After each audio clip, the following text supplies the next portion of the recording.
Najazwa ndani, anaenda juu, kichwa, nafasi! Oh! Amejifunga mwenyewe kabisa. Nafasi nzuri wanaitumia.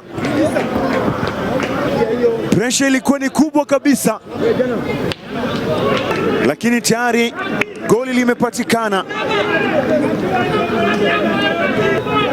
Ililetwa kona naye Thomas Wainaina, ikaletwa ndani tena.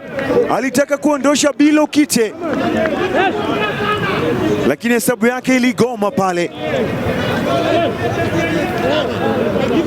akajifunga mwenyewe, kitu kikajaa ndani ya kamba